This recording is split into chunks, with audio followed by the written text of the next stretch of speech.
Une mère pensait avoir trouvé l'homme parfait pour l'aimer et protéger sa fille. Mais à huis clos, son sourire s'est transformé en quelque chose de bien plus sombre, jusqu'à ce qu'une nuit, son secret explose de la manière la plus terrifiante. Ce que la mère a fait ensuite changerait tout. N'oubliez pas de vous abonner, et n'hésitez pas à cliquer sur le bouton j'aime car cela signifie beaucoup pour nous. Installez-vous, détendez-vous et profitez de cette plongée dans l'histoire.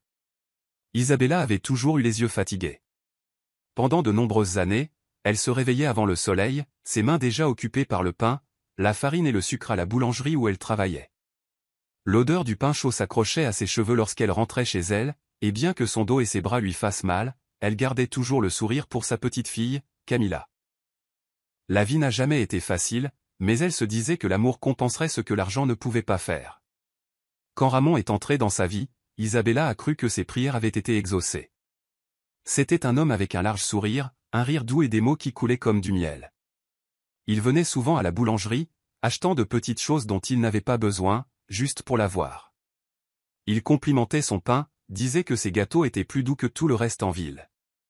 Il lui a dit qu'elle méritait mieux que de travailler jour et nuit, mieux que de lutter seule pour élever sa fille. Au début, Isabella a hésité. Elle était seule depuis la mort de son mari, quand Camilla n'avait que 6 ans. Elle s'était promis de ne plus jamais risquer le bonheur de sa fille pour le mauvais homme. Mais Ramon semblait si différent. Il regardait Camilla avec des yeux doux, s'agenouillant pour la saluer gentiment, lui posant des questions sur l'école et lui tapotant la tête comme si elle était la sienne.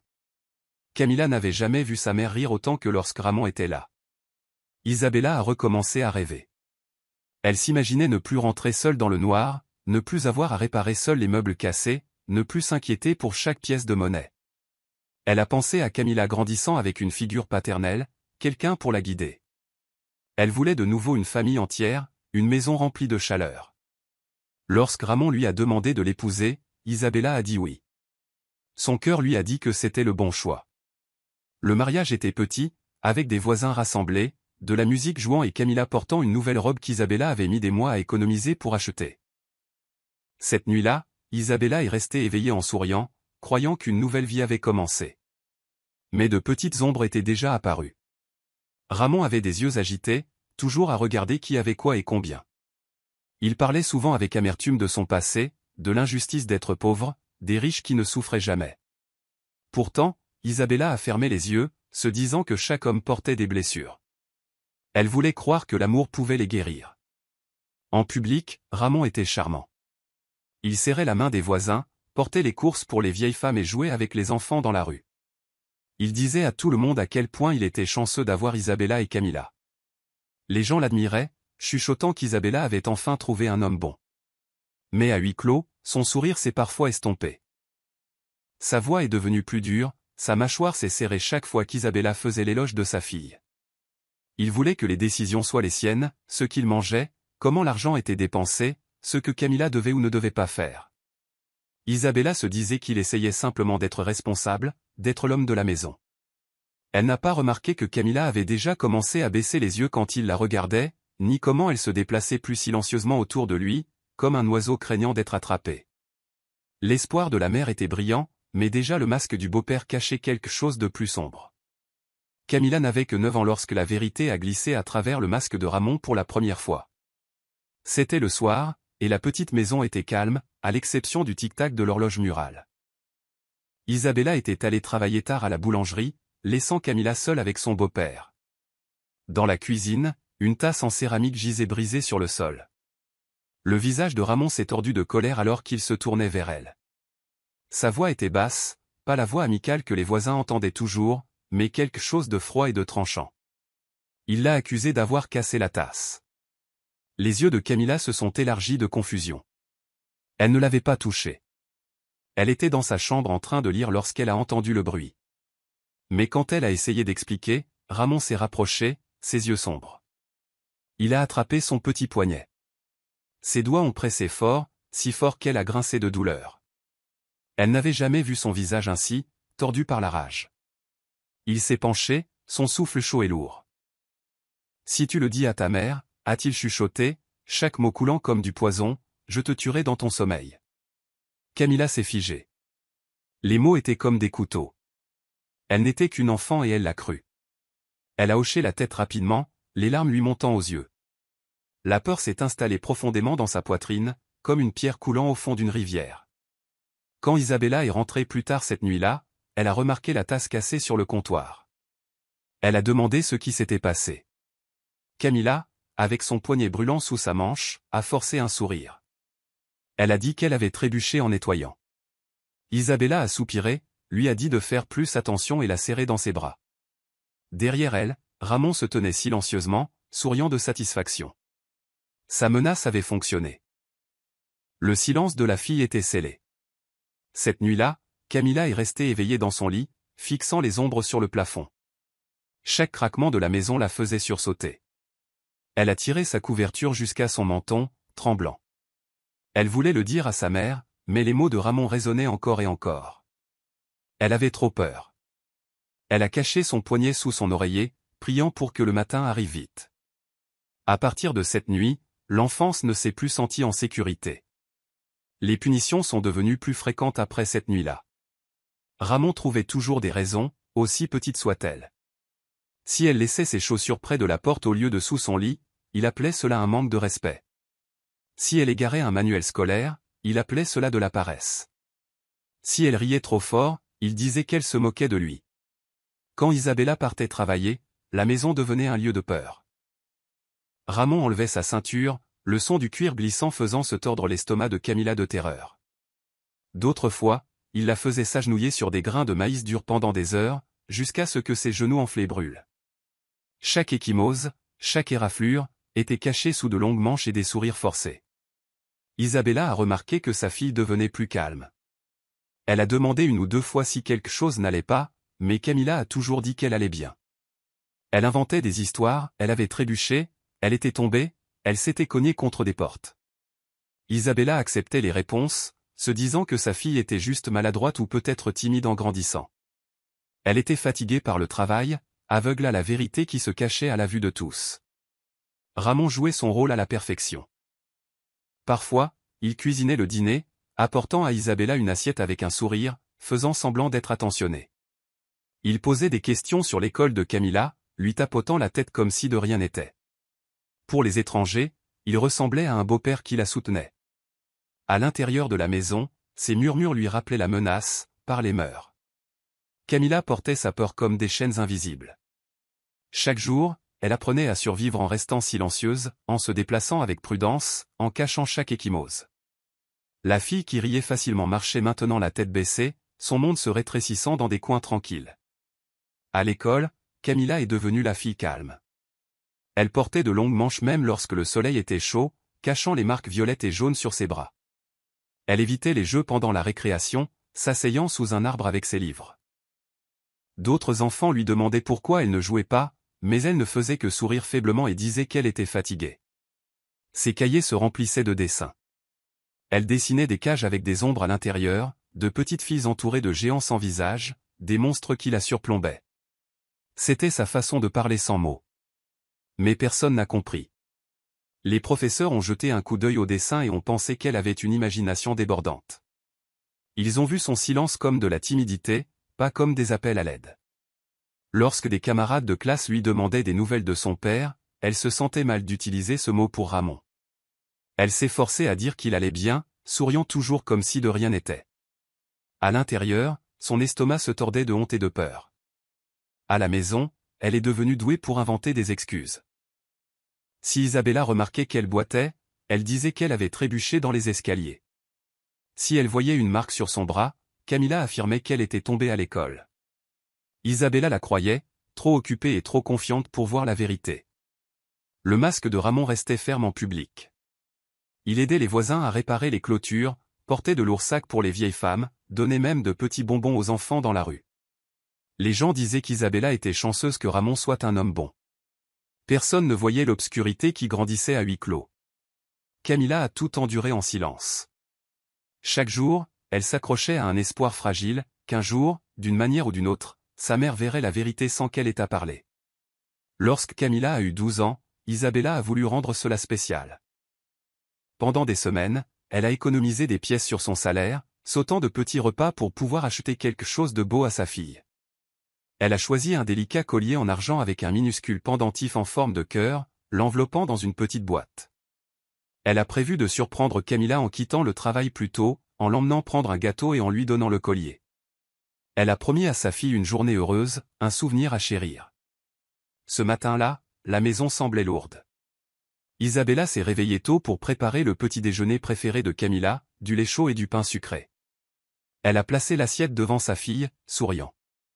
Camilla a souri faiblement en retour, bien que la peur persistait dans ses yeux. Ramon était assis à proximité, son visage déjà aigre. Il a regardé Isabella déposer soigneusement de la nourriture pour sa fille, et ses lèvres se sont recourbées d'amertume. Il a marmonné entre ses dents que la fille ne méritait pas un tel traitement.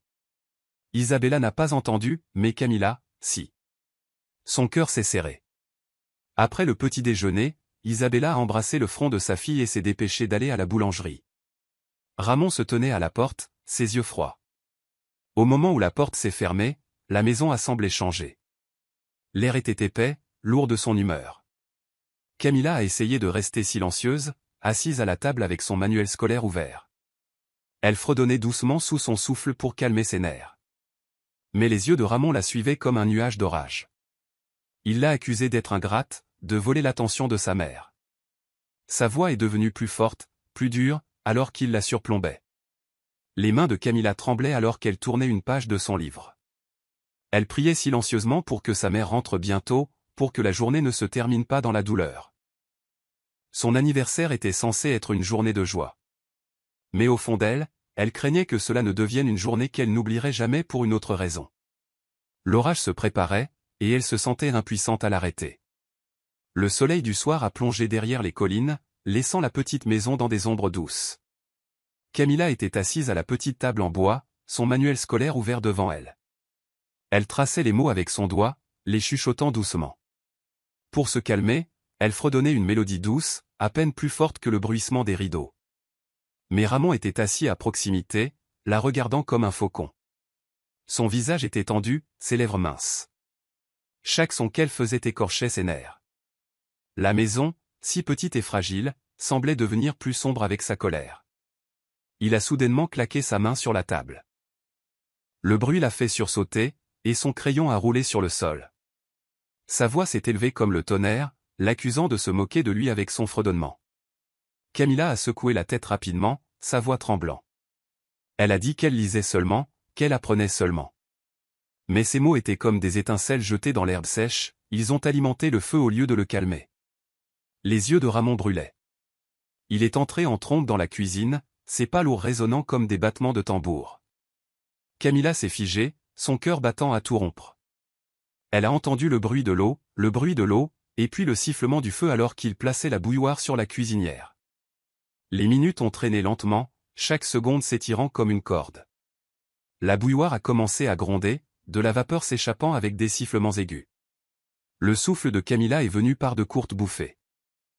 Elle voulait courir, mais ses jambes semblaient lourdes, comme enchaînées à la chaise. Lorsque Ramon est revenu, la bouilloire a tremblé dans sa main, de la vapeur s'enroulant vers le haut. Ses yeux étaient sauvages, une tempête sans contrôle. Il s'est rapproché, sa voix dure et cruelle. Il lui a dit qu'elle se croyait spéciale, qu'elle pensait pouvoir le faire paraître petit. Ses mots poignardaient comme des couteaux. Les petites mains de Camilla ont serré son livre, son corps tremblant. Avant qu'elle ne puisse bouger, avant qu'elle ne puisse supplier, il a incliné la bouilloire. L'eau, bouillonnante et sifflante, s'est déversée sur son bras. Camilla a crié, un son qui a traversé les murs de la maison. La douleur était un feu sur sa peau, brûlante, cloquante, insupportable. Elle est tombée sur le sol, serrant son bras, les larmes inondant ses yeux. Le monde a tourné, brouillé par l'agonie. Ramon se tenait au-dessus d'elle, son visage tordu, presque satisfait. Il s'est penché près, sa voix basse et dure, lui disant que c'était un accident si quelqu'un demandait. Si elle osait dire la vérité, il a promis pire, la prochaine fois, ce serait son visage. Camilla a sangloté, se balançant sur le sol. La brûlure palpitait, ses vêtements trempés d'eau qui fumait encore. Elle voulait sa mère, elle voulait du réconfort, elle voulait de la sécurité. Mais tout ce qu'elle avait, c'était la peur et l'homme cruel au-dessus d'elle. La bouilloire a retenti lorsqu'il l'a laissée tomber sur le comptoir, le métal sonnant comme une cloche cruelle. L'odeur de tissu chaud et de peau brûlée persistait dans l'air. La maison n'était plus un foyer. C'était une cage, remplie de douleur et de silence. Loin de la maison, Isabella terminait son quart de travail. La boulangerie sentait le sucre et la cannelle, mais son cœur était rempli d'excitation. Dans sa poche se trouvait une petite boîte, le collier en argent qu'elle avait économisé si longtemps. Elle avait hâte de surprendre sa fille. En rentrant chez elle, elle a fredonné, imaginant les yeux brillants de Camilla lorsqu'elle verrait le cadeau. Le ciel du soir était d'un rose éclatant, et Isabella a pensé que c'était le signe parfait pour une soirée heureuse. Mais lorsqu'elle a ouvert la porte, la joie s'est brisée en horreur. La première chose qu'elle a vue était sa fille sur le sol. Camilla était recroquevillée, serrant son bras, son visage mouillé de larmes. Ses cris perçaient l'air. À proximité, Ramon se tenait figé, la bouilloire toujours à la main. Isabella s'est figée. Pendant un battement de cœur, elle ne pouvait pas bouger, ne pouvait pas respirer. Puis la vue de la douleur de son enfant a allumé la fureur en elle comme un feu. Elle s'est précipitée en avant, laissant tomber la boîte sur le sol. Elle a tiré Camilla dans ses bras, l'enveloppant dans une couverture, la berçant doucement même si les larmes remplissaient ses propres yeux. Sa voix a hurlé, remplie de rage, demandant ce que Ramon avait fait. Il a bégayé, affirmant que c'était un accident, que la bouilloire avait glissé, qu'il n'avait jamais voulu faire de mal. Ses mots étaient faibles, des fils minces essayant de couvrir une tempête. Les yeux d'Isabella ont flambé. Elle a vu à travers les mensonges. Elle a vu la vérité qui se cachait depuis des années, révélée maintenant dans les brûlures et les sanglots de sa fille. Sa voix a tremblé de haine alors qu'elle l'appelait un monstre. Elle lui a dit qu'il avait détruit chaque once d'amour qu'elle avait autrefois porté. Son cœur ne lui appartenait plus, il n'appartenait qu'à son enfant. Ramon a essayé de s'avancer, de parler à nouveau, mais Isabella a serré Camilla plus fort, la protégeant. Elle lui a tourné le dos, son esprit éclairci en un seul instant. Son mari n'était pas un partenaire, pas un père, pas un homme d'amour. C'était une ombre qui avait empoisonné leur vie. Et maintenant, la vérité n'était plus cachée. Isabella a porté Camilla jusqu'à la voiture, ses mains tremblant. Les cris de la fille perçaient la nuit, chacun un poignard dans le cœur de sa mère. Elle l'a posée doucement sur le siège arrière, la couvrant avec la couverture, chuchotant que tout irait bien. Le moteur a rugi alors qu'Isabella filait sur les routes étroites. Ses yeux étaient flous de larmes, mais elle a continué, ignorant le tremblement dans ses mains. Camilla gémissait doucement, son bras cloqué, la douleur insupportable. Isabella lui a parlé doucement, promettant qu'elle était en sécurité maintenant, promettant que personne ne lui ferait plus jamais de mal. À l'hôpital, les médecins les ont précipités à l'intérieur. Des infirmières ont entouré l'enfant, la soulevant avec précaution sur un lit. Le cœur d'Isabella battait à tout rompre alors qu'elle regardait des étrangers examiner sa petite fille, nettoyer la brûlure, l'envelopper dans des linges frais. Elle a tenu la main libre de sa fille, chuchotant du réconfort alors que l'enfant sanglotait. Les médecins ont travaillé rapidement, leur voix calme. Ils ont dit que la blessure était douloureuse mais pas la pire, ses vêtements avaient protégé une partie de sa peau. Isabella a ressenti un soulagement, mais il était mêlé de culpabilité. Combien d'autres blessures avait-elle manqué? Combien de cris silencieux avait-elle ignorés? Dehors, Ramon faisait les 100 pas, essayant d'avoir l'air inquiet. Mais le regard d'Isabella l'a abattu. Elle ne voyait plus un mari, elle voyait un menteur, un danger, une bête. Sa décision s'est formée comme de la pierre dans sa poitrine. Plus d'excuses. Plus de silence. Elle protégerait sa fille avec tout ce qu'elle avait. Ramon n'échapperait pas à la justice cette fois. Lorsque le médecin a dit que Camilla était stable, Isabella s'est écartée et a passé l'appel. Ses mains tremblaient en parlant, mais sa voix était ferme. Elle a dit à la police ce qu'elle avait vu, ce que cet homme avait fait. Cela n'a pas pris longtemps. Des agents sont arrivés à l'hôpital, leur présence lourde d'autorité. Les gens dans la salle d'attente se sont retournés pour regarder l'homme en uniforme entrer. Le visage de Ramon s'est vidé de sa couleur. Il a essayé de remettre son sourire, le même sourire qu'il montrait aux voisins. Il a dit aux agents que c'était un malentendu, que la fille était maladroite, que la bouilloire avait glissé. Il les a suppliés d'écouter. Mais la voix d'Isabella, tremblante mais féroce, a dit la vérité. Elle a décrit être entrée, avoir vu son enfant sur le sol, avoir vu la bouilloire dans sa main. Ces mots ont coupé ses mensonges comme des couteaux à travers du papier. Les agents se sont tournés vers Camilla, lui demandant doucement si elle se sentait en sécurité avec lui. L'enfant, faible mais courageuse, a secoué la tête, les larmes coulant sur ses joues. Elle a chuchoté « non ». C'était suffisant. Des menottes ont cliqué autour des poignets de Ramon. Le masque qu'il portait depuis des années a finalement craqué. Il a crié, a maudit, a menacé, mais les agents l'ont tenu fermement. Les gens dans la salle d'attente ont regardé, leur admiration pour lui s'effondrant en choc et en dégoût. Isabella a rassemblé sa fille dans ses bras, la serrant fort. Elle a chuchoté que c'était fini, qu'il ne pouvait plus lui faire de mal. Pour la première fois, le silence qui avait emprisonné Camilla a commencé à se briser. Son petit corps tremblait, mais son cœur a ressenti le premier goût de la sécurité. Le monstre était emmené, ses mensonges inutiles, son pouvoir parti. Et dans cette chambre d'hôpital, la mère et la fille se sont accrochées l'une à l'autre, toutes deux brisées, toutes deux marquées, mais enfin ensemble dans la vérité. La nouvelle s'est répandue dans la petite ville comme un vent soudain. À la boulangerie où Isabella travaillait, des chuchotements se sont élevés alors que les clients passaient des pâtisseries à travers le comptoir. Le même homme qui avait porté les courses pour les vieilles femmes, qui avait réparé les portails cassés, qui souriait toujours lors des rassemblements à l'église, il était maintenant menotté, accusé d'avoir brûlé un enfant avec de l'eau bouillante. Au début, les gens ont eu du mal à le croire. Il répétait les mots l'un à l'autre, comme si les dire à voix haute pouvait les rendre plus clairs. Puis, lentement, l'incrédulité s'est transformée en colère. Devant la maison d'Isabella, les voisins se sont rassemblés en groupe calme. Des femmes ont secoué la tête, leur voix tremblant de choc. Une femme s'est souvenue comment Ramon avait une fois proposé de réparer son toit qui fuyait. Une autre s'est souvenue qu'il jouait avec ses enfants dans la rue. Ils ont réalisé maintenant que tout cela n'était qu'un masque, un spectacle. Des hommes qui l'avaient autrefois salué avec respect ont maintenant marmonné des jurons. Ils se sont demandé comment une telle cruauté avait vécu à côté d'eux, cachés derrière des gestes amicaux. À la boulangerie, les collègues d'Isabella ont posé des mains douces sur ses épaules.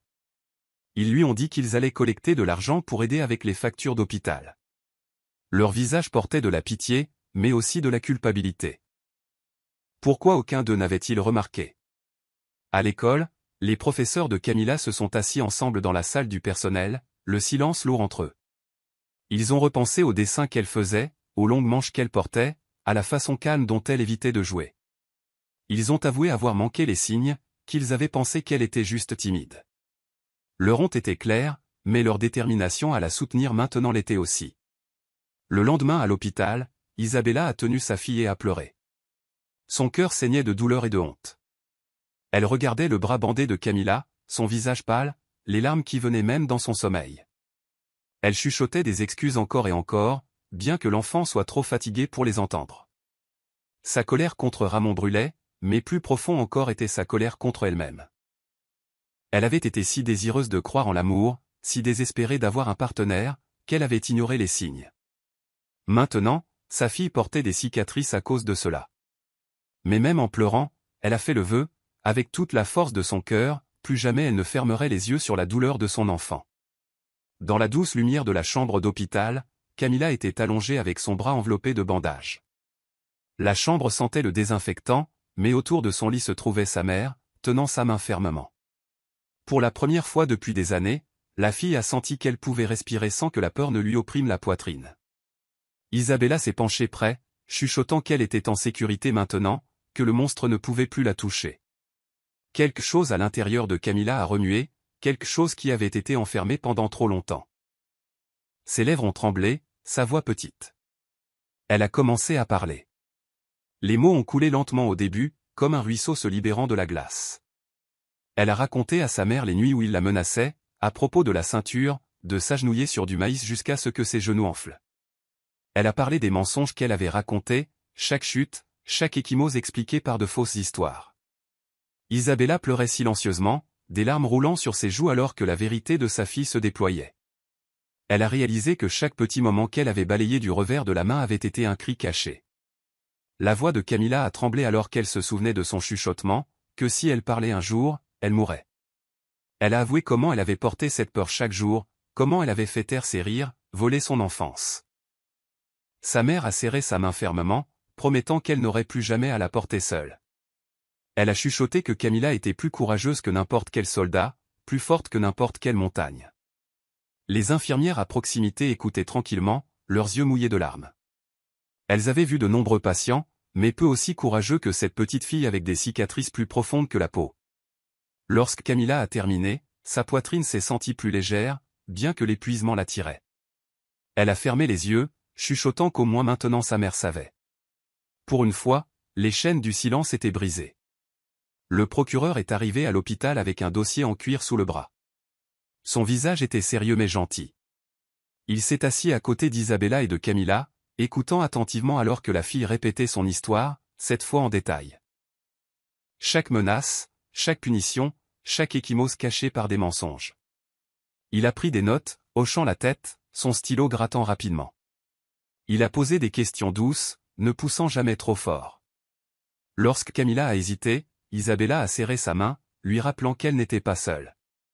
Le procureur les a assurés que son témoignage était puissant, mais qu'ils auraient besoin de plus. Il a expliqué que des photographies de ses blessures, des dossiers médicaux et des déclarations de voisins construiraient un dossier solide. Il a promis qu'il se battrait pour s'assurer que Ramon ne pourrait plus jamais leur faire de mal. Isabella lui a donné chaque pièce qu'elle avait, les rapports du médecin, des photos de la brûlure, ses propres mots sur ce qu'elle avait vu.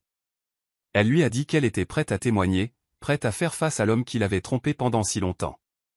Pendant ce temps, la ville a commencé à se rallier. Des voisins se sont manifestés, disant qu'ils témoigneraient de la nuit de son arrestation, des mensonges qu'ils voyaient maintenant clairement. Des professeurs ont offert d'expliquer le comportement retiré de Camilla. Même des parents éloignés ont parlé, se souvenant comment le charme de Ramon avait toujours semblé trop dur, trop exercé. Ramon, assis dans sa cellule, a engagé un avocat qui a affirmé que c'était un malentendu. Il a dit que la pauvreté l'avait poussé à la frustration, que des accidents se produisaient, qu'Isabella exagérait de colère. Mais les murs de ses mensonges se fissuraient, et les preuves s'accumulaient comme des pierres lourdes contre lui. Pour Isabella, la préparation du tribunal ne concernait pas seulement le droit, il s'agissait de rédemption. Elle se disait que chaque mot, chaque preuve, était un pas vers la guérison de la blessure qu'elle avait laissée grandir en silence. Pour Camilla, il s'agissait de liberté de l'ombre qui avait hanté ses nuits. Le palais de justice était bondé le jour de la première audience. Des gens qui avaient autrefois admiré Ramon sont venus voir si les rumeurs étaient vraies. L'air bourdonnait de chuchotements, de pieds traînant sur le sol carrelé, de papiers bruissants. Lorsque Ramon est entré menotté, son sourire est revenu. Il a levé le menton, essayant d'avoir l'air confiant, comme si les murs ne pouvaient pas le retenir. Son avocat a parlé rapidement, appelant cela un malentendu, mais la foule a murmuré de doute. Isabella était assise avec sa fille au premier rang. Camilla serrait le bras de sa mère, son cœur battant vite. Lorsque son nom a été appelé, elle s'est levée lentement, marchant vers la barre des témoins. Sa petite silhouette semblait fragile, mais sa voix, bien que tremblante, a porté à travers la pièce. Elle a raconté au tribunal l'eau bouillante, comment elle avait brûlé son bras, comment la douleur ressemblait à du feu. Des halètements ont rempli la pièce alors qu'elle décrivait son avertissement, que si elle parlait, la prochaine fois ce serait son visage. Le juge a écouté attentivement, les yeux plissants devant les détails. Isabella a ensuite pris la barre. Sa voix a tremblé alors qu'elle se rappelait être entrée dans la maison, avoir vu son enfant pleurer sur le sol, la bouilloire à la main de Ramon. Elle a dit au tribunal comment sa confiance avait été brisée, comment elle avait ignoré des signes pendant trop longtemps et comment elle exigeait maintenant justice pour sa fille. Le procureur a présenté des photographies, des dossiers médicaux et des déclarations d'hôpital. L'avocat de la défense a essayé d'argumenter que des accidents se produisaient, mais ses mots semblaient faibles face à la vérité mise à nu. Le juge a ajourné l'audience, disant que plus de preuves seraient nécessaires, mais déjà le sourire de Ramon a commencé à s'estomper. Les murs de mensonges se refermaient, et pour la première fois, la peur a vacillé dans ses yeux. La deuxième audience a apporté encore plus de révélations. Des médecins se sont tenus devant le tribunal, décrivant les cicatrices sur le corps de Camilla. De vieilles ecchymoses, des brûlures guéries, des blessures qui correspondaient à des histoires d'abus à long terme. Leurs mots étaient calmes, mais lourds de vérité. Des professeurs se sont ensuite manifestés, leur voix remplie de regrets. Ils ont admis comment Camilla avait toujours porté de longues manches, comment elle évitait de jouer, comment ses dessins parlaient de peur. Ils ont avoué avoir manqué les signes, qu'ils avaient pensé qu'elle était juste timide. Leur honte était claire, mais leur détermination à la soutenir maintenant l'était aussi. Un voisin a parlé, se souvenant de cris étouffés entendus la nuit, des sons qu'elle avait ignorés comme ordinaires. Un autre s'est souvenu d'avoir vu la fille boiter une fois, les yeux baissés. Pièce par pièce, le masque que Ramon avait porté s'est effondré devant la communauté. Camilla était assise silencieusement, des larmes coulant sur ses joues en écoutant. Chaque témoignage était un miroir reflétant sa douleur cachée, maintenant vue par tous. Isabella pleurait tranquillement à côté d'elle, à la fois de chagrin et de soulagement. La vérité n'était plus la sienne seule, elle était partagée, reconnue, indéniable. Le procureur a dépeint Ramon comme un prédateur, un homme qui avait calculé chaque mensonge, chaque faux sourire, pour cacher sa cruauté.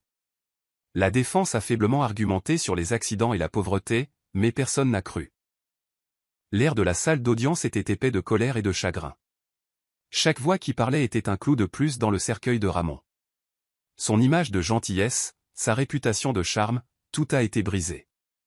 Le monstre qu'il était vraiment se tenait maintenant nu devant la communauté. Et pour Camilla, bien que les souvenirs fassent encore mal, chaque vérité dite à voix haute était comme une chaîne qui se brise. Son silence était devenu une histoire partagée, et enfin, le monde a vu sa souffrance clairement. La troisième audience est arrivée, et le palais de justice s'est rempli encore plus qu'auparavant. Les gens se pressaient épaule contre épaule, chuchotant alors que les gardes conduisaient Ramon à l'intérieur. L'homme qui les charmait autrefois avec des sourires faciles avait maintenant l'air plus mince, ses cheveux non peignés, ses yeux vifs d'une colère agitée. Il s'est assis, des chaînes cliquetant à ses poignets, et a essayé de se tenir droit. Mais la confiance qu'il portait autrefois se brisait. Son avocat lui a chuchoté, le pressant de se calmer, mais les mains de Ramon tressautaient sur la table. Alors que des témoins étaient de nouveau appelés, les murs de mensonges se sont resserrés. Des commerçants ont dit au tribunal comment Ramon semblait toujours trop désireux d'aider, trop faux dans sa gentillesse. Un cousin d'Isabella a admis qu'il avait toujours douté de l'homme mais n'avait jamais eu de preuves. Chaque mot a rendu l'image plus claire, un homme qui jouait des rôles pour cacher l'ombre en lui. Le visage de Ramon s'est tordu en écoutant. Son sourire a vacillé, ses lèvres se sont transformées en un grognement. Lorsque le procureur a parlé de sa cruauté, Ramon a soudainement claqué son poing sur la table, criant que tout cela n'était que des mensonges. Son avocat a attrapé son bras, sifflant pour qu'il se taise, tandis que le marteau du juge a claqué fort. La pièce est devenue silencieuse, tous les yeux sur lui. À ce moment, le masque s'est brisé. Son regard s'est tourné vers Isabella, puis vers Camilla, ses yeux remplis de venin. Mais cette fois, la fille n'a pas reculé. Elle s'est appuyée contre sa mère, se sentant en sécurité dans la vérité maintenant dite à voix haute.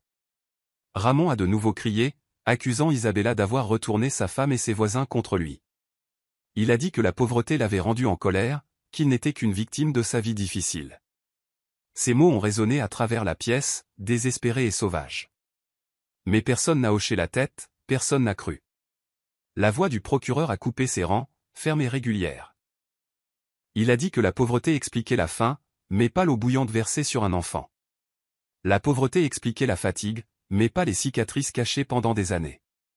La foule a murmuré, la colère lourde dans l'air. Pour une fois, Ramon semblait petit, ses mots rebondissant sur des murs de vérité trop solides pour se briser. Son désespoir était clair, il savait que le contrôle lui avait échappé. Lorsqu'Isabella a été appelée à la barre à nouveau, le silence s'est répandu dans la salle d'audience. Elle s'est levée lentement, tenant la main de Camilla pour se donner du courage avant de la lâcher et d'avancer. Ses pas étaient lourds d'années de culpabilité et de douleur, mais son dos était droit, son menton levé. Elle s'est tenue devant le juge, sa voix tremblant au début. Elle a parlé du moment où elle est entrée chez elle et a vu son enfant sur le sol, serrant son bras brûlé, les larmes trempant ses joues. Elle a décrit Ramon debout avec la bouilloire, son visage pris sur le fait.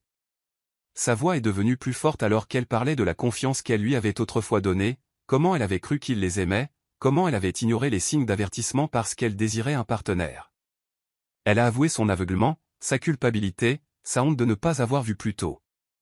Les larmes ont rempli ses yeux, mais la colère a aiguisé ses mots.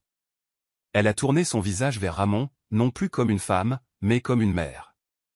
Elle l'a appelé un traître, un homme qui a marqué non seulement le corps de sa fille, mais aussi son âme. Elle a dit qu'il avait volé des années de paix à un enfant qui méritait de la joie.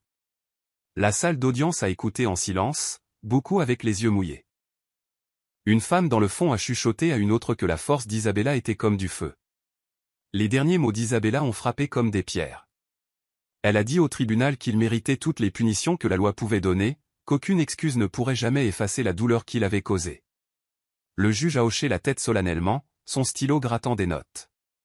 Ramon, dans sa chaise, a baissé la tête, incapable de croiser son regard. La foule a vu non pas un homme, mais un monstre dépouillé de son déguisement. Isabella est descendue, sa fille tendant la main pour tenir la sienne à nouveau.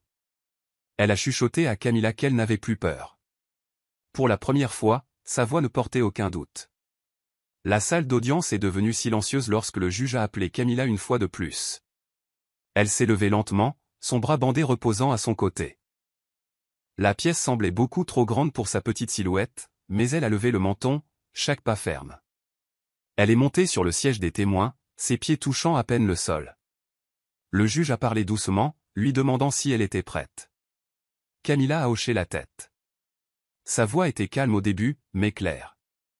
Elle a tourné ses yeux vers Ramon, qui la regardait fixement de l'autre côté de la pièce. Pendant des années, ce regard l'avait fait taire, mais pas maintenant. Sa voix s'est élevée, régulière. Elle a dit au tribunal comment il l'avait averti qu'elle mourrait si elle parlait. Elle leur a dit comment elle l'avait cru, comment la peur avait enchaîné sa langue. Puis elle a dit, sa voix résonnant plus fort, qu'elle était vivante, et qu'elle parlait maintenant. Les mots ont ondulé dans la pièce. Des murmures se sont élevés, quelques halètements, même de doux applaudissements rapidement étouffés par le garde. Ramon s'est agité sur son siège, le malaise vacillant dans ses yeux. Son regard ne portait plus de pouvoir. Camilla a continué, parlant des punitions, des nuits passées à trembler, des mensonges qu'elle avait racontés pour protéger sa mère de l'inquiétude. Elle a expliqué comment elle dessinait des monstres dans ses cahiers parce qu'elle ne pouvait pas crier. Ses yeux se sont remplis de larmes, mais sa voix ne s'est pas brisée. Elle a dit qu'elle avait survécu grâce à l'espoir, grâce à l'amour qu'elle portait pour sa mère. Elle a dit que même lorsque le silence l'étouffait, elle rêvait du jour où la vérité éclaterait. Lorsqu'elle a terminé, le procureur a loué son courage, qualifiant son témoignage de lumière contre la cruauté. Le juge s'est penché en avant, visiblement ému. Alors que Camilla descendait, le public a murmuré de l'admiration. Elle est retournée aux côtés de sa mère, qui a doucement embrassé sa tête. Les petites épaules de la fille se sont détendues pour la première fois depuis des années. Elle avait retrouvé sa voix, et les chaînes étaient parties. Le dernier jour de l'audience est arrivé. L'air était épais de tension alors que le procureur se levait pour ses mots de clôture. Sa voix était tranchante, régulière et forte. Il a dit au tribunal que cet homme avait trompé une famille pour un gain personnel, avait volé la confiance d'une femme et avait versé des années de cruauté sur un enfant. Il a dit que ce n'étaient pas des accidents, pas des erreurs, mais des choix délibérés. Des choix faits encore et encore. Des choix qui exigeaient une punition. Il a rappelé au tribunal les cicatrices sur le corps de Camilla, les chuchotements des voisins, les mensonges brisés. Il a parlé de la bouilloire d'eau bouillante, des cris qui ont rempli la maison, du courage de l'enfant de finalement parler. Chaque mot a frappé lourdement, chacun ajoutant au poids qui pesait sur Ramon. L'avocat de la défense s'est levé après, le désespoir dans son ton. Il a parlé de pauvreté, de vie dure, de stress. Il a dépeint Ramon comme un homme piégé par son malheur. Ses mots cherchaient de la sympathie, mais la pièce est restée froide. La pauvreté peut expliquer la faim, mais elle n'explique pas les brûlures sur un enfant. La pauvreté peut expliquer la frustration, mais elle n'explique pas les cicatrices cachées sous les manches. La voix de l'avocat a vacillé, ses arguments faibles face à la montagne de vérité. Isabella tenait la main de sa fille fermement alors que le juge se préparait à délibérer. La salle d'audience était silencieuse, chaque oreille attentive, chaque cœur lourd d'anticipation. Pour la première fois, Ramon était assis tranquillement, pas de sourire, pas de cri. Ses épaules étaient affaissées, ses yeux fuyant nerveusement. Il avait l'air plus petit qu'il ne l'avait jamais été, dépouillé de son charme, dépouillé de son contrôle. Le marteau du juge est resté immobile sur le bureau, mais la nouvelle justice était proche. L'air à l'intérieur du palais de justice était lourd de silence. Tout le monde était assis immobile, attendant le retour du juge. Certains jouaient avec leurs mains, d'autres se penchaient en avant, les yeux fixés sur les portes en bois. Isabella tenait la main de Camilla, la serrant fermement. Les doigts de la fille étaient froids, mais elle ne s'est pas retirée. Lorsque les portes se sont ouvertes, le juge est entré, son visage calme et illisible. Chaque personne s'est levée alors qu'il prenait sa place. Le bruit de sa chaise qui craquait a semblé plus fort que tout le reste dans la pièce. Il s'est raclé la gorge et a commencé à parler, sa voix ferme.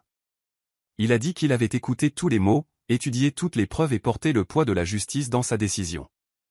Il a tourné son regard vers Ramon, qui était assis recroquevillé, ses poignets enchaînés. Pendant un bref instant, Ramon a essayé de lever le menton, comme s'il défiait le monde de le regarder. Mais lorsque le juge a prononcé les mots, coupable de maltraitance d'enfant, d'agression et de lésions corporelles graves, son visage a craqué. Ses yeux se sont élargis, ses lèvres se sont entr'ouvertes, et un son s'est échappé qui était plus un grognement qu'un mot. Des halètements ont rempli la pièce. Certaines personnes ont hoché la tête, d'autres ont couvert leur bouche. Isabella a ressenti sa poitrine se serrer alors que les larmes inondaient ses yeux. Elle a serré sa fille plus près, chuchotant doucement que c'était fini, que la justice avait enfin parlé. Le juge a continué, sa voix ferme comme de la pierre. Il a déclaré que Ramon serait condamné à 25 ans de prison. Le nombre a frappé la pièce comme le tonnerre. Ramon a sauté sur ses pieds, criant, maudissant, sa voix sauvage de rage. Il a juré contre Isabella, contre le tribunal, contre les voisins qui regardaient avec dégoût. Son corps se tendait contre les gardes qui le retenaient, son visage tordu de fureur. Mais peu importe combien il criait, personne ne croyait plus ses mots. Son pouvoir était parti, brisé comme du verre sous les pieds. Les gardes l'ont traîné vers la porte alors que sa voix se brisait en cris. Mais ses cris ont été noyés par les murmures de soulagement, les soupirs des voisins qui avaient attendu la vérité. Camilla a enfoui son visage dans la poitrine de sa mère. Son corps a tremblé de sanglots, mais ses larmes n'étaient pas seulement de douleur, elles étaient de libération. Pendant des années, elle avait craint que le silence ne le protège pour toujours. Maintenant, la justice avait mis en cage le monstre qui hantait ses nuits. Isabella a embrassé les cheveux de sa fille, chuchotant que la liberté était enfin arrivée. Le son des chaînes et des pas s'est estompé alors que Ramon était emmené. Et avec lui, le poids de la peur a commencé à s'estomper aussi. La nouvelle s'est répandue rapidement, plus vite que le soleil du matin qui grimpait sur les toits. À la nuit tombée, tout le monde en ville savait que Ramon Torres avait été condamné à 25 ans. Des foules se sont rassemblées devant la petite maison d'Isabella, non pas avec un jugement, mais avec un soutien. Des femmes qui avaient autrefois admiré Ramon crachaient maintenant son nom comme du poison, l'appelant une honte. Des hommes secouaient la tête, certains frappant du poing de colère de ne pas avoir vu son vrai moi plus tôt. Des enfants se chuchotaient, répétant l'histoire avec de grands yeux, avertissant que les masques souriants peuvent cacher des monstres. À la boulangerie, les collègues d'Isabella l'ont serré fort dans leurs bras. Ils ont pressé des pièces dans ses mains, disant qu'ils continueraient à l'aider avec les factures d'hôpital et la thérapie pour Camilla. Leurs visages montraient non pas de la pitié, mais de la fierté, car la mère et la fille avaient fait preuve d'un courage au-delà des mots. Des professeurs sont venus aussi, apportant des livres et de petits cadeaux. Ils ont dit à Camilla qu'ils étaient désolés, qu'ils n'ignoreraient plus jamais les cris silencieux des enfants. Ils ont promis d'écouter plus attentivement, de regarder plus attentivement, pour qu'aucun enfant ne souffre plus jamais sans être vu. La maison qui avait autrefois été lourde d'ombre bourdonnait maintenant de visiteurs offrant de l'aide. Certains ont apporté de la nourriture, d'autres ont apporté des fleurs, et beaucoup ont simplement apporté leur présence. Ils ont rempli le silence qui avait autrefois été solitaire de chaleur. Isabella a accepté leur gentillesse, bien que son cœur portait encore de la culpabilité. Mais quand elle a regardé Camilla, qui souriait maintenant faiblement pour la première fois depuis des années, elle a senti le poids s'alléger. Le petit rire de la fille, doux et incertain, était plus précieux que toute l'aide du monde. Cette nuit-là, alors que les voisins partaient et que la maison devenait silencieuse, Isabella s'est assise près du lit de sa fille. Elle a écouté la respiration lente de Camilla, paisible dans son sommeil. Pour la première fois depuis des années, il n'y avait pas de peur des pas dans le couloir, pas de crainte des portes qui s'ouvraient en grinçant. La communauté avait vu la vérité. Le monstre était parti. Et à sa place, l'amour et la sécurité ont commencé à fleurir à nouveau. Les jours qui ont suivi n'ont pas été faciles, mais ils ont été différents. Sans Ramon, la maison a semblé respirer à nouveau. Les murs ne portaient plus l'écho de sa colère. Les pièces ne ressemblaient plus à des cages. Isabella a décidé de changer tout ce qui les lui rappelait. Elle a peint les murs dans des couleurs vives, des bleus doux et des jaunes doux, lavant les ombres grises. Elle a acheté de nouveaux rideaux qui laissaient entrer plus de soleil et a réorganisé les meubles pour que rien ne soit au même endroit qu'il avait autrefois revendiqué comme son trône. Camilla regardait tranquillement sa mère travailler, aidant parfois avec de petites touches de peinture. Ils s'asseyaient ensemble à la table, ne se pressant plus tendus. Isabella a promis qu'elle ne laisserait plus jamais le travail lui voler ses soirées. Camilla a commencé une thérapie avec un conseiller gentil qui l'a encouragée à dessiner. Au début, ses croquis étaient lourds, remplis de cages et de monstres comme avant. Mais lentement, des couleurs sont apparues. Elle a dessiné des fleurs, du soleil, des oiseaux volant librement. Chaque page est devenue plus lumineuse, chaque ligne un pas vers la guérison. Les cauchemars venaient encore, soudains et féroces.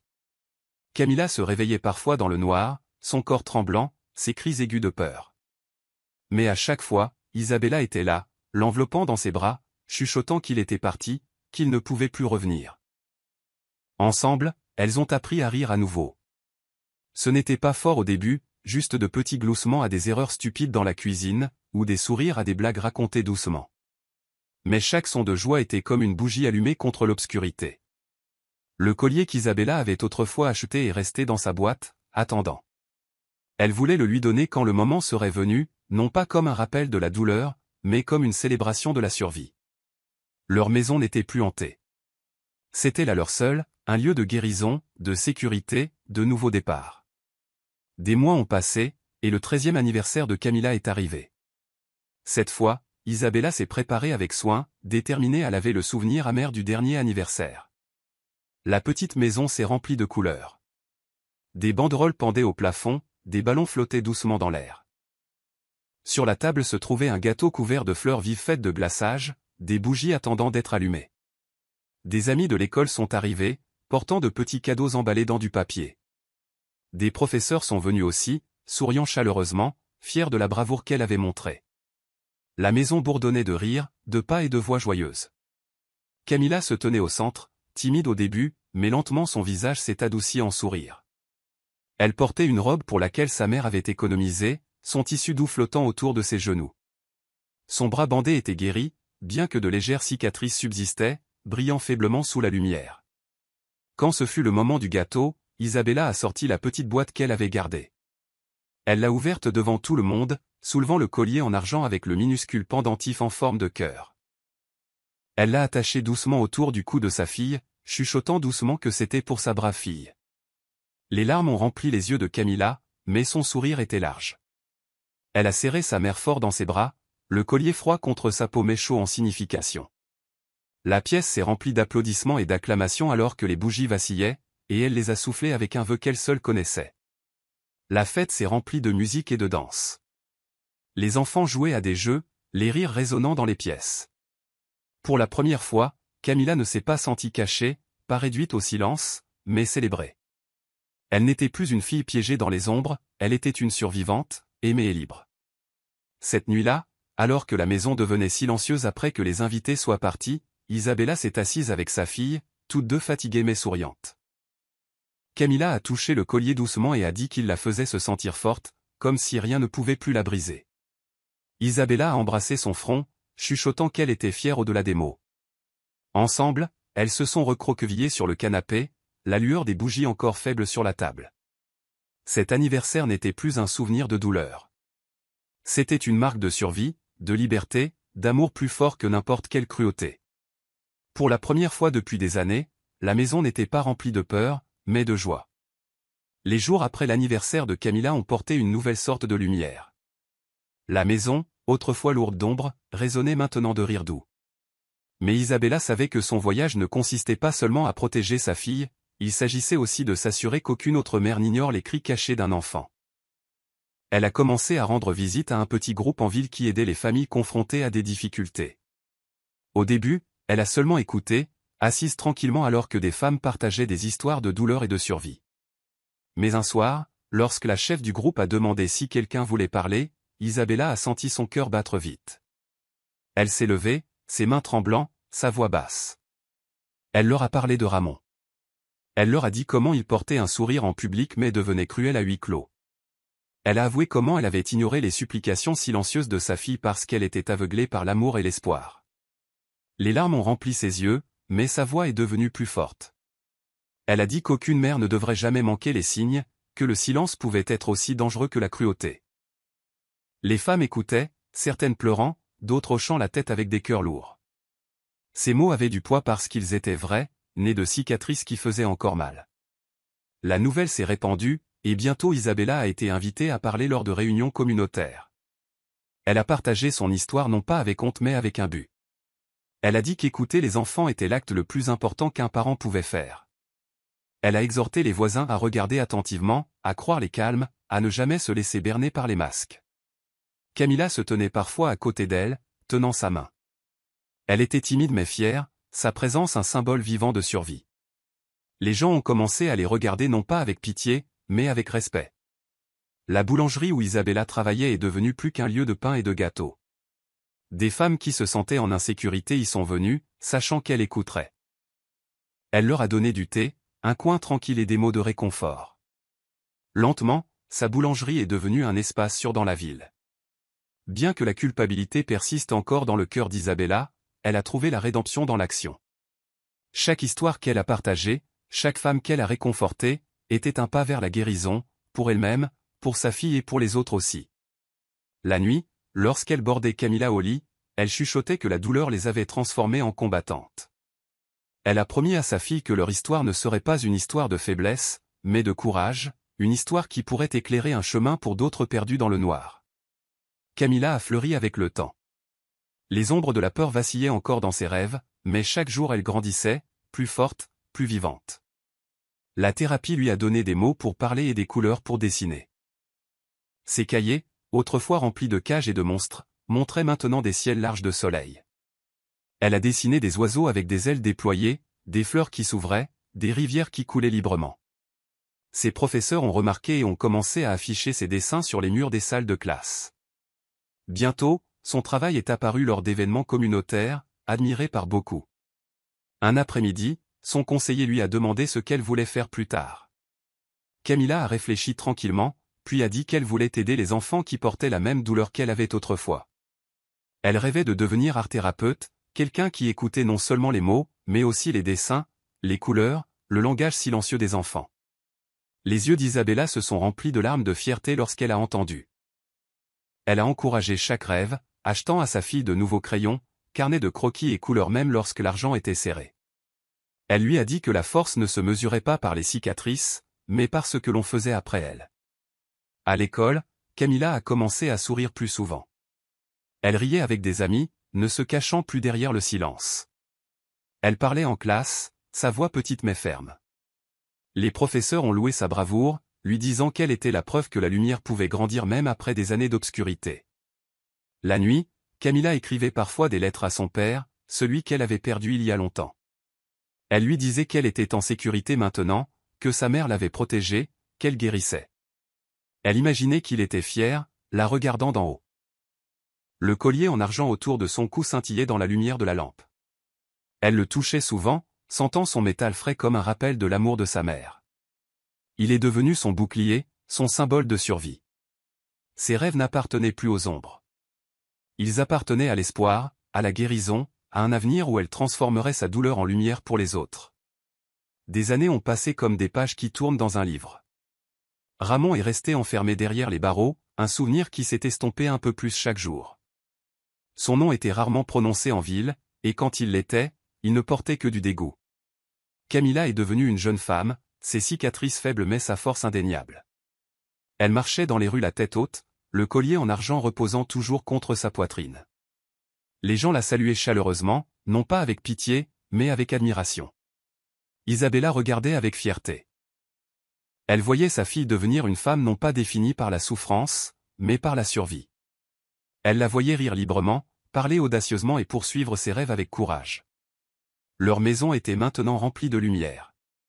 Isabella a décoré les murs avec les dessins de Camilla, des fleurs vives, des ciels sans fin, des enfants souriants. Les pièces autrefois sombres ne reflétaient plus que l'amour et l'espoir. Les soirs calmes, la mère et la fille s'asseyaient ensemble près de la fenêtre. Elle regardait les étoiles et chuchotait leur gratitude. Elle parlait de liberté, d'amour, du voyage qui les avait amenés ici. Parfois, le silence s'installait entre elles, mais il n'était plus lourd, il était paisible, rempli de réconfort. Un soir, alors que l'air extérieur se remplissait du chant des grillons, Isabella a regardé sa fille et a dit que leur histoire était devenue plus qu'une survie. Elle était devenue la preuve que l'amour était plus fort que la cruauté, que le courage pouvait éclipser la peur. Camilla a hoché la tête, sa main posée sur son collier. Elle a chuchoté qu'elles étaient libres maintenant, vraiment libres, libérées à jamais. Les cicatrices subsistaient, mais elles ne portaient plus de chaînes. Elles étaient des rappels de batailles gagnées, de monstres vaincus, d'un lien incassable. Ainsi, dans une petite ville sud-américaine, une mère et une fille ont construit une vie remplie non pas d'ombre, mais de lumière. Leur histoire est devenue une histoire chuchotée aux autres, peu importe la cruauté endurée, l'amour et le courage pouvaient vaincre. Enfin, elles ont vécu libres. Je suis heureux que vous ayez lu jusqu'à la fin. J'espère que l'histoire vous a plu. N'hésitez pas à cliquer sur le bouton j'aime et à vous abonner pour plus d'histoires captivantes comme celle-ci. Nous aimerions avoir de vos nouvelles. Quelles leçons avez-vous apprises de cette histoire? Partagez vos réflexions dans les commentaires ci-dessous. À bientôt dans la prochaine histoire.